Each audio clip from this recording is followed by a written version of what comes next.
A tea, my father's retirement party, my stepmother said, "You're a disappointment," loudly behind my back, not knowing I had reconnected with my estranged mother. The truth came out a few weeks later. I stood in the corner of the banquet hall, watching my father's retirement party unfold like a carefully orchestrated performance, where I was the only one who hadn't received the script. The champagne in my glass had gone flat an hour ago, much like my enthusiasm for this entire evening. My name is Soleil, and I've spent 28 years trying to live up to impossible expectations. Tonight was supposed to be different. I'd even worn the pearl earrings my father had given me for my 16th birthday, hoping they might serve as some kind of peace offering. There you are. Paige's voice cut through the ambient chatter sharp as a knife. My stepmother glided toward me in her designer dress, perfect makeup, and that practiced smile that never quite reached her eyes. "Darling, you really should mingle. Standing alone in corners isn't exactly helping your image." "I was just taking a break," I said, forcing a smile. "It's been a long evening." "It's barely 9, sweetie." She adjusted my collar without asking, her red nails grazing my neck. "Your father's colleagues keep asking about you. The least you could do is make an appearance." Before I could respond, my half-brother Alex appeared beside us. "Mom, Dad's looking for you." "Something about a speech?" Paige's eyes lit up. "Oh, of course. Fletcher always needs my help with these things." She hurried away, leaving behind a cloud of expensive perfume. Alex squeezed my shoulder. "You okay?" "I'm fine," I lied, just wondering how much longer I need to stay to maintain the facade of the perfect family. "Soleil," he started but was interrupted by the clinking of glass. My father stood at the center of the room, arm around Paige, looking every bit the successful businessman about to embark on his well-earned retirement. "I want to thank everyone for coming tonight," he began, his voice carrying across the room. 40 years at Phillips & Associates, and I couldn't have done it without the support of my beautiful wife Paige. I took another sip of flat champagne, trying to ignore the familiar ache in my chest. No mention of Mom, of course. No mention of how she'd raised me alone for years while he built his empire. As the crowd dispersed after the speech, I made my way to the restroom, needing a moment alone. But as I approached, I heard voices around the corner. "Just like her mother," Paige was saying to someone. "Fletcher tried his best, but you can't fix what's fundamentally broken. The girl's been nothing but a disappointment since day one." I froze, my hand gripping the wall for support. "That seems harsh," another voice responded. I recognized it as my Aunt Carol's. "Soleil seems to be doing well for herself." "Please." Paige scoffed. "She's 28, single, and still trying to make it as a writer. If it weren't for Fletcher's monthly checks, she'd be living in a cardboard box." My face burned. Those monthly checks were my inheritance from my grandmother, which my father managed. Something Paige knew very well. "I just wish Fletcher could see that all his efforts to help her were wasted," Paige continued. "Some people just aren't worth the investment." I backed away, bumping into a waiter who nearly dropped his tray of drinks. Mumbling an apology, I rushed toward the exit but crashed straight into my father. "Leaving already?" He frowned, straightening his tie. "The party's barely started." "I'm not feeling well," I managed to say. "You never are when it comes to family obligations." He sighed. "Your mother was the same way, always running when things got uncomfortable." The comparison to my mother intended as an insult felt like a lifeline in that moment. "Maybe she had the right idea," I said, meeting his eyes. His expression hardened. "Don't start, Soleil. Not tonight." "When then, Dad? When is it okay to talk about Mom? When is it okay to be anything other than grateful for your generosity and Paige's guidance?" "You're making a scene," he warned, glancing around. "No, I'm making an exit." I pulled the pearl earrings off and pressed them into his hand. "Congratulations on your retirement. I'm sure Paige will help you enjoy every minute of it." As I walked away, I heard Paige's voice behind me. "Fletcher, darling, is everything okay?" I didn't stay to hear his response. Instead, I pushed through the heavy doors into the cool night air, my hands shaking as I dug for my phone.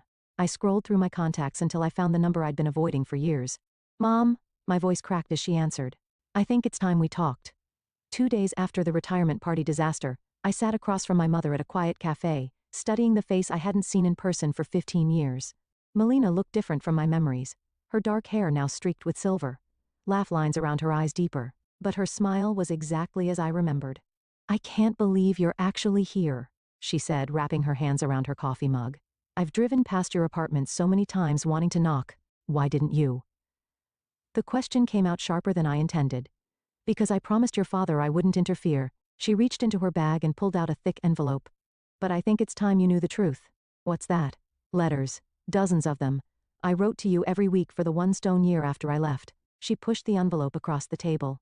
Letters that were supposedly delivered, but never answered. My hands trembled as I opened the envelope. Inside were letters, their pages yellowed with age, each one dated and addressed to me at my father's house. "I don't understand," I said. I never received these. I know that now. Melina's voice hardened. Paige made sure of it. What do you mean? Last year, I ran into Maria. You remember her? She was our housekeeper before Paige fired her. Melina leaned forward. She told me something interesting. She used to see Paige collecting mail before anyone else got to it. Specifically, she remembered seeing her throw away letters with my handwriting. The coffee in my stomach turned to acid. That's why you stopped trying to contact me? No, sweetheart, I never stopped. She pulled out her phone, scrolling through photos.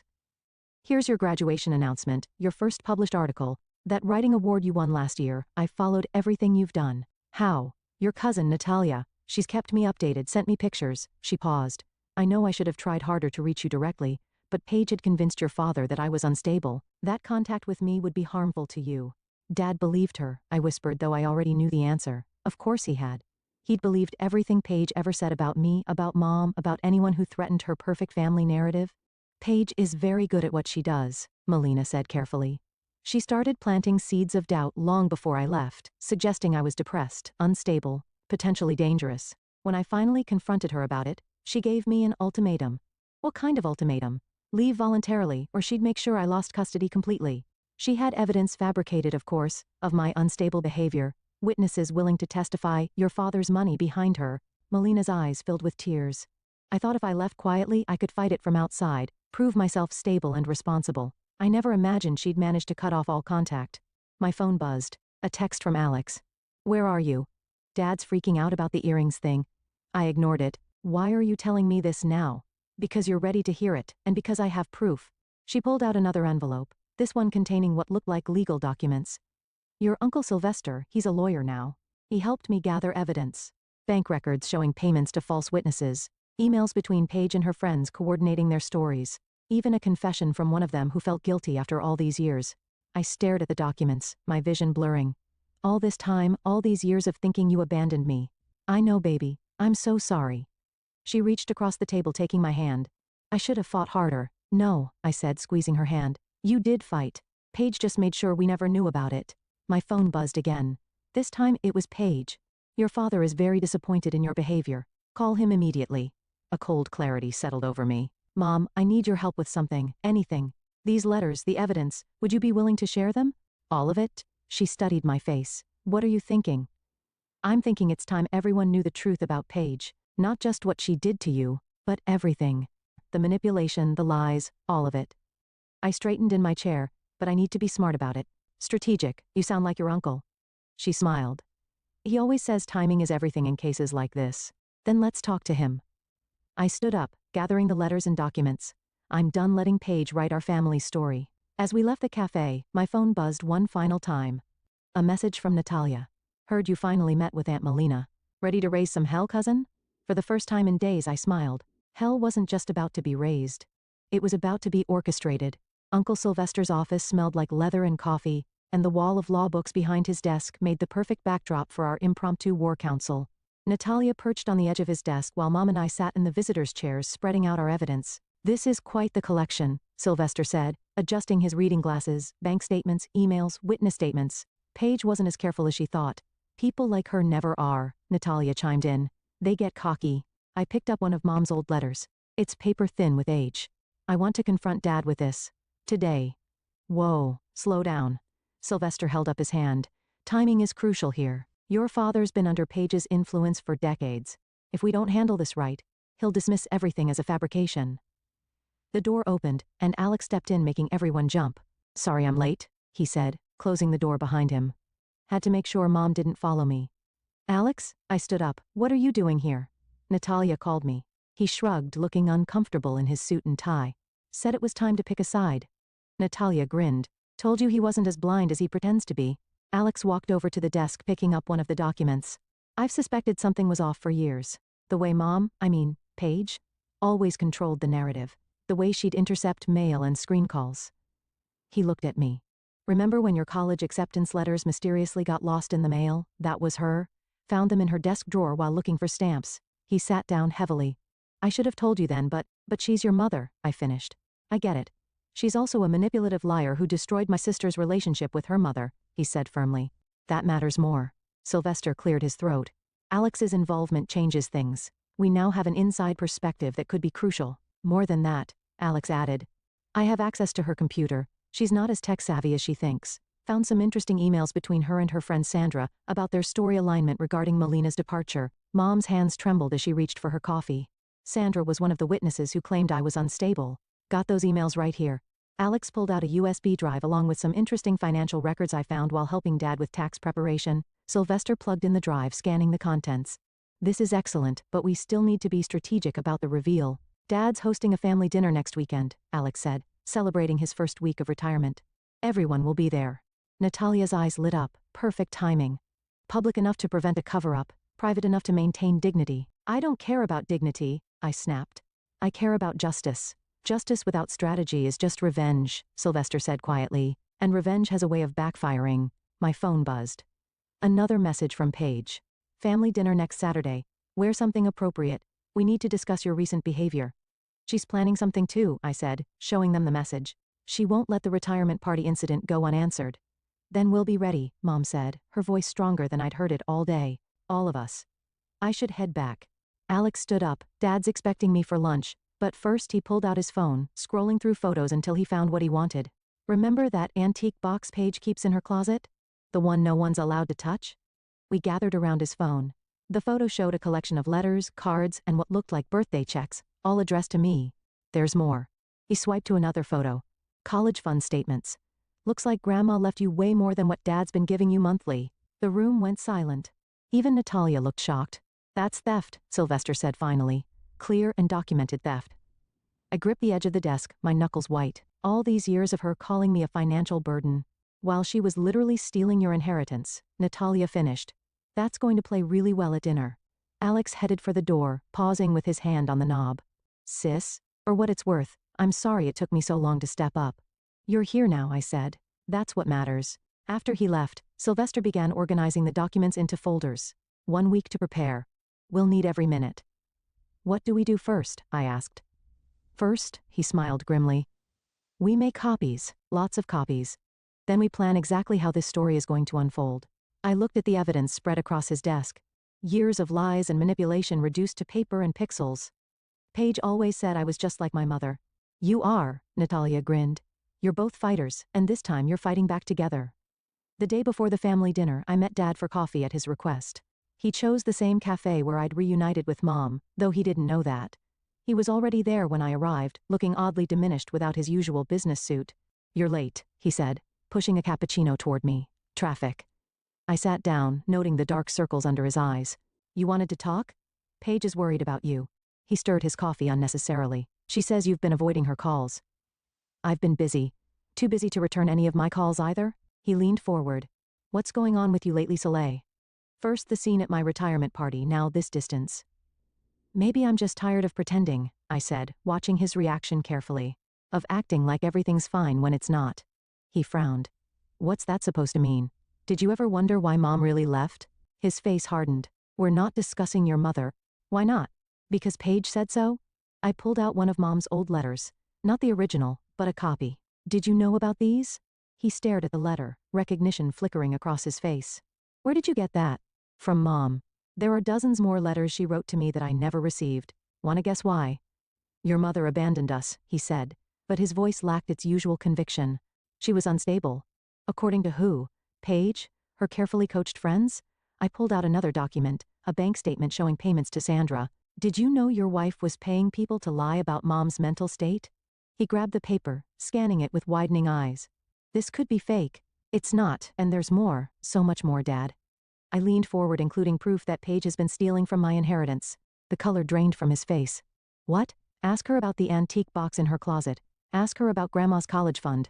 I stood up. Or better yet, come to dinner tomorrow and see all the evidence for yourself. Sit down, he said sharply. You can't just drop something like this and walk away. Why not? Isn't that what everyone's been doing to me my whole life, dropping bombs and walking away? I grabbed my bag. For once, Dad, try looking at the evidence instead of just believing what Paige tells you. My phone buzzed. A text from Alex. Mom's going through your old room looking for something specific. Seems panicked. I showed Dad the message. Looks like someone's getting nervous. He stared at the phone, then at the documents, then back at me. I need time to process this. You've had 20 years to process the truth. You just chose not to see it. I headed for the door, then turned back. Oh, and Dad? Maybe ask Paige about Maria. our old housekeeper. She has some interesting stories to tell. I left him sitting there, staring into his coffee cup. Outside, Natalia was waiting in her car. How'd it go? She asked as I climbed in. Phase 1 complete. He's rattled. I checked my phone, 3 missed calls from Paige already.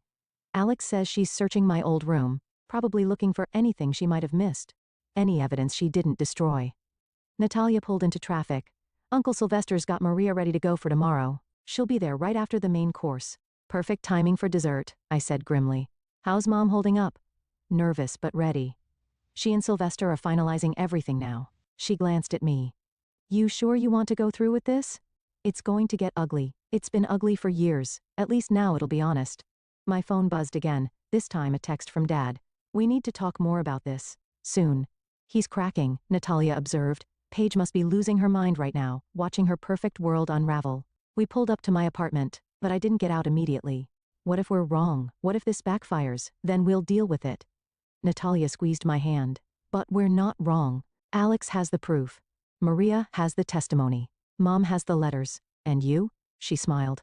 You have the truth on your side. Truth isn't always enough. No. But combined with bank fraud, witness tampering, and documented theft? She raised an eyebrow. That's more than enough. My phone lit up with another text, this one from Alex. Found something interesting in Mom's shredder, bringing it tomorrow. Get ready. Looks like the universe is on our side, Natalia said. Get some rest. Tomorrow's going to be one hell of a family dinner. I stepped out of the car, clutching my bag of evidence. Hours until everything changed, hours until the truth finally came to dinner. The dining room felt smaller than I remembered, crowded with tension and unspoken words. Paige had outdone herself with the table setting, her best china, crystal glasses, and fresh flowers arranged just so. A perfect facade, just like everything else about her. Wine, darling. She held the bottle over my glass, her smile tight. No thanks. I want to keep a clear head tonight. Her hand trembled slightly as she moved to fill Dad's glass instead.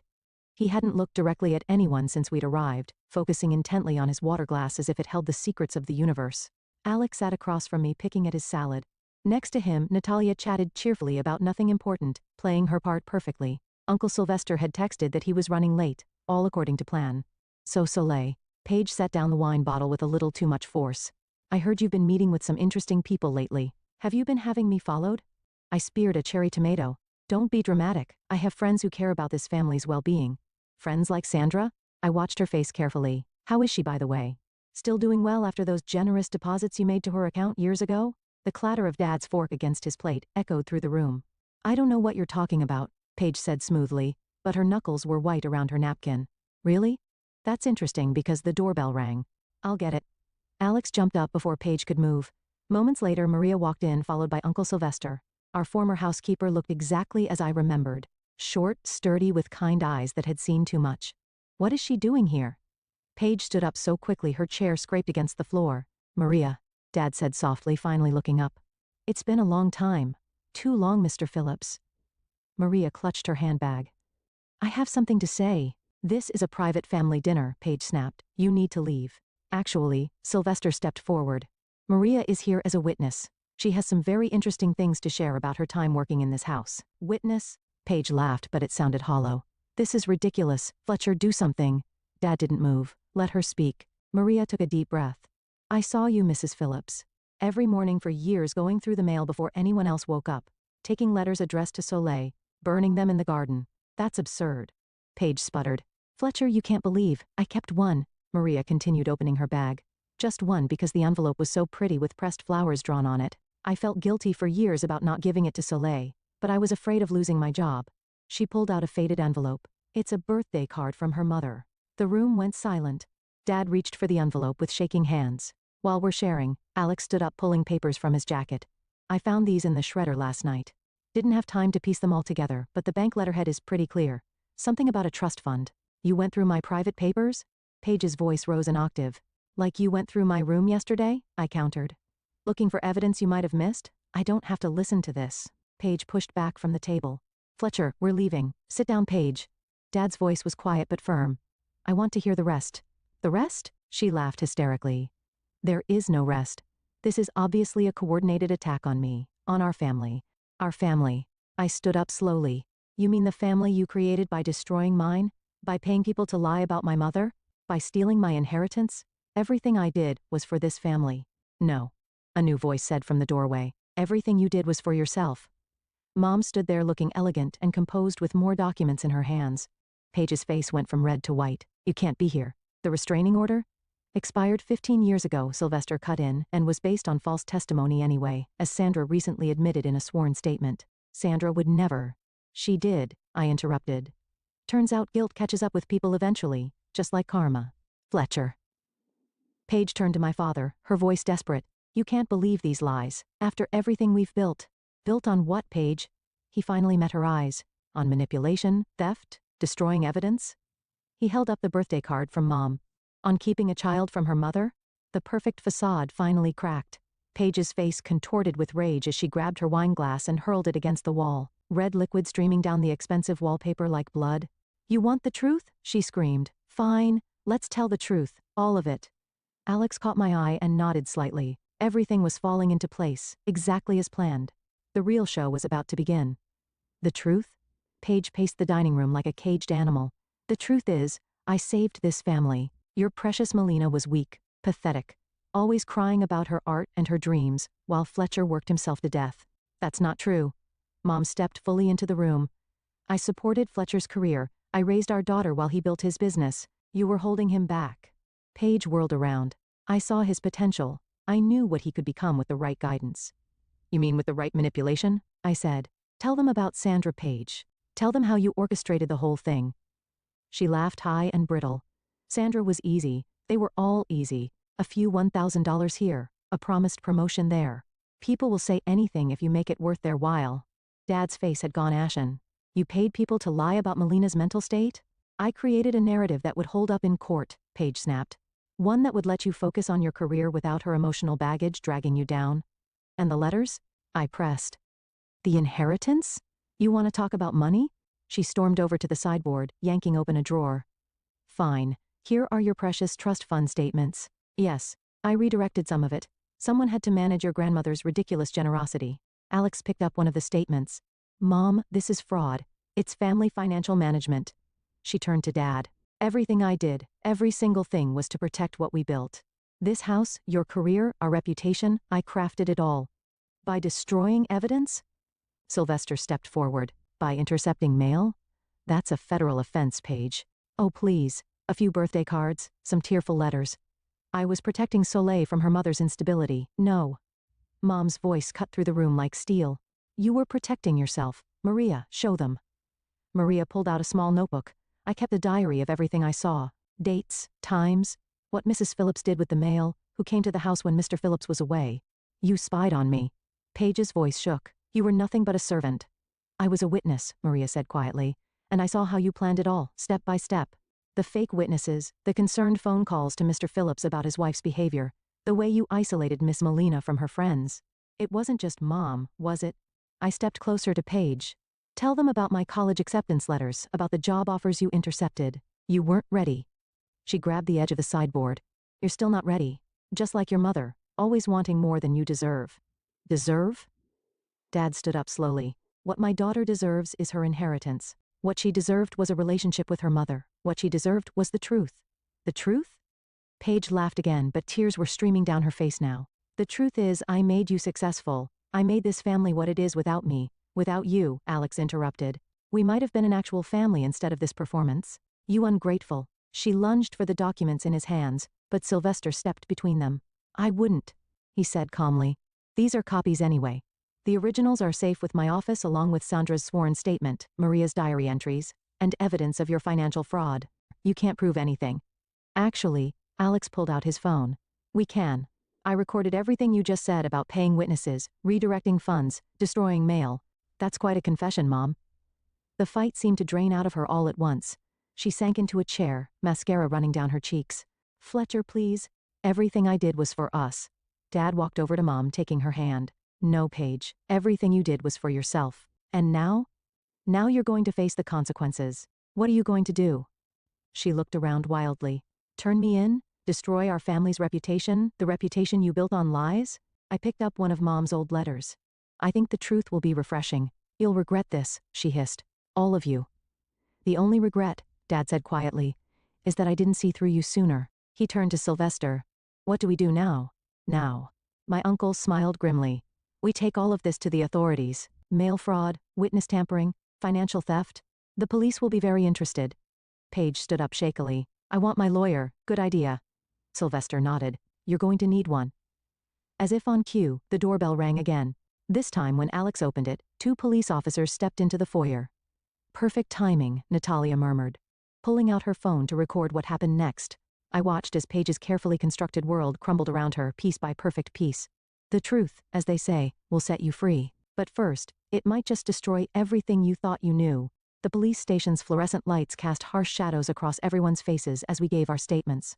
It was nearly midnight, and the events of the evening felt surreal, like a movie playing out in slow motion. Just a few more questions, Miss Phillips, Detective Rivera said, shuffling through her notes. You said the financial manipulation began how long ago?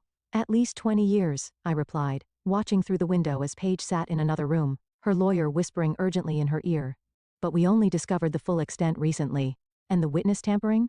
That started even earlier. Mom's voice was steady beside me. Sandra's statement confirms it all. The detective nodded, making more notes. The postal inspector will want to speak with you both tomorrow about the mail interference. That's a serious federal offense. Dad paced behind us, looking older than I'd ever seen him. I should have known. All those years I should have seen what was happening. She was very good at what she did, Alex said from his corner. He hadn't stopped watching Paige through the window. She had everyone fooled. Detective Rivera closed her notebook. Based on the evidence you've provided and Mrs. Black's partial confession at the house, we'll be holding her overnight. The fraud division will take over in the morning. What happens then? I asked. Given the extent of the crimes and the documentation you have, she's looking at serious charges. Mail fraud alone carries up to 20 years. A commotion erupted in the other room. Paige had stood up, shoving away her lawyer's restraining hand. I want to talk to them. Her voice carried through the glass. Fletcher, Soleil, Mrs. Black, I strongly advise against, her lawyer started. I don't care. She banged on the window. Fletcher, you can't do this to me. Everything I did was for us. Dad turned away, his shoulders shaking. Mom reached for his hand, and after a moment's hesitation, he took it. You should all go home, Detective Rivera said kindly. We have your contact information. The fraud division will be in touch tomorrow. As we gathered our things, Paige's voice grew more hysterical. Alex, tell them how I protected this family. Alex paused at the door. Goodbye, Mom. His voice cracked on the last word. Outside, the night air felt clean and fresh after the stale police station atmosphere. Natalia was waiting in the parking lot with coffee and sandwiches. Thought you might need these, she said, passing them around. How did it go? About as well as could be expected, Sylvester answered, checking his phone. The fraud division's already reviewing the financial documents. They're particularly interested in the trust fund manipulation. What happens to the house? Alex asked suddenly. All the accounts? They'll be frozen pending investigation, Sylvester explained. But anything that was illegally diverted should eventually be restored to its rightful owners. I turned to Dad. Where will you stay? He's coming home with me, Mom said firmly. We have a lot to talk about. Dad looked up surprised. Melina, not tonight. She shook her head. Tonight we all need rest, but soon. I have a spare room, Alex offered. If you'd prefer? Dad shook his head. No. Melina's right. It's time for some honest conversations. A police car pulled out of the station's garage, Paige being transferred to the county jail. We all watched it disappear into the night. It doesn't feel real, I said. Oh, it's real. Natalia pulled out her phone, already trending on local social media. Prominent businessman's wife arrested for decades of fraud and manipulation. Great, Alex groaned. Just what we need. Actually, Sylvester interjected. Public exposure might help prevent her from trying to spin this her way. The truth is already out there. Mom squeezed my hand. Are you okay? I don't know, I admitted. It feels like waking up from a very long nightmare. For all of us, Dad said quietly. He looked at Mom, then at me. I know it's not enough, but I'm sorry, so incredibly sorry. It's a start, I said. Alex checked his watch. I should go. Need to pack up some things from the house before they seal it for investigation. I'll help, Natalia offered. One by one, everyone departed until only Mom, Dad, and I remained in the parking lot. The three of us stood there, an awkward triangle of hurt and hope and possibility. Come on, Mom finally said. I'll make tea. We can start small. As we walked to our cars, I heard the faint wail of another siren in the distance. Somewhere in a county jail cell, Paige was facing her one stone night without control, without power, without her carefully constructed lies. And here we were, taking our first steps toward rebuilding what she had destroyed. It wouldn't be easy. Nothing worth having ever is. But at least now we had the truth. All of it. And that was somewhere to start. The autumn breeze rustled through Mom's garden as I helped her plant tulip bulbs. Dad sat on the porch reading through old letters. He'd made it his mission to read every single one Mom had written, as if making up for lost time. These need to be deeper, Mom demonstrated, digging the hole a few inches further. They'll freeze otherwise. My phone buzzed a message from Alex. Sentencing today. You coming? I can't, I typed back. Some things are more important. Mom caught me looking at the phone. Alex? Yeah. Paige's sentencing is today. Dad looked up from his letters. Are you sure you don't want to go? I'm exactly where I need to be. I pressed another bulb into the earth. Besides, Sylvester will handle everything. The screen door creaked as Natalia emerged with a tray of lemonade. Anyone thirsty? Also, your publisher called Soleil. They're excited about the manuscript. I brushed dirt from my hands. They should be. Truth really is stranger than fiction. And more profitable. Natalia grinned. They're already talking about film rights. Let's not get ahead of ourselves, I said. But couldn't help smiling. The advance had already helped me move into a new apartment, one without Paige's financial strings attached. Dad set down his letters. I read the draft, last night. And it's honest, painfully so. He joined us in the garden. I deserved every word. It's not about deserving, I said, accepting a glass of lemonade. It's about truth. All of it. The ugly parts, the healing parts. My phone buzzed again, this time from Sylvester. 15 years, no possibility of parole for 10. Financial restitution ordered in full. I showed them the message. 15 years, Dad whispered. Justice, Mom said simply, patting the earth around another bulb. You know what I realized? I sat back on my heels looking at the freshly planted garden. Paige was right about one thing. I am like my mother. Oh? Mom raised an eyebrow. Yeah. We're both fighters. We both believe in second chances. I glanced at Dad. And we both know how to plant something new in scorched earth. Dad's eyes welled up. I don't deserve. Stop, Mom interrupted. No more talk of deserving. We're here now doing the work. That's what matters. Natalia's phone chimed. Alex says Paige asked to speak to him after the sentencing. Did he? No, says he's done letting her write his story. She smiled. He's heading over here, by the way, bringing pizza. I stood up, brushing dirt from my knees. You know what this garden needs? Those wind chimes you used to have, Mom. The ones that play different notes in the breeze. I haven't thought about those in years, she said softly. I have them, Dad said quietly. In my office. I kept them after you left. Couldn't bring myself to throw them away even when Paige insisted. Well? Mom stood up, brushing off her hands. What are you waiting for? Go get them. As Dad hurried inside, I looked around at what we'd built from the ashes of Paige's destruction. A garden slowly coming to life. A family gradually healing. A truth finally told. The tulips won't bloom until spring, Mom said, reading my thoughts. But that's okay. Some things are worth waiting for. Dad returned with the wind chimes. Delicate tubes of metal and glass that caught the sunlight. Together, we hung them from the porch overhang, their gentle music filling the air. Alex's car pulled into the driveway. Pizza boxes balanced in one hand, a bottle of wine in the other. Hope everyone likes pepperoni. Also, you'll never believe what Sandra told the judge at the sentencing. As we gathered on the porch, sharing pizza and stories, I realized something profound. Paige had spent decades crafting a perfect facade, but here we were, building something real from the rubble, something messy and honest and true. The wind chimes tinkled in the breeze, their notes mixing with laughter and conversation. Mom and Dad sat close enough for their shoulders to touch, 2 decades of manipulation slowly dissolving between them. Alex told jokes that actually reached his eyes now. Natalia documented everything on her phone for posterity, she claimed. And me? I watched it all, memorizing every detail for my next chapter, not just in the book, but in life. Because that's the thing about truth. Once it breaks free, it creates its own kind of beauty. Not the polished, perfect kind that Paige had manufactured, but something wild and real and unstoppable, like tulips pushing through winter earth promising spring.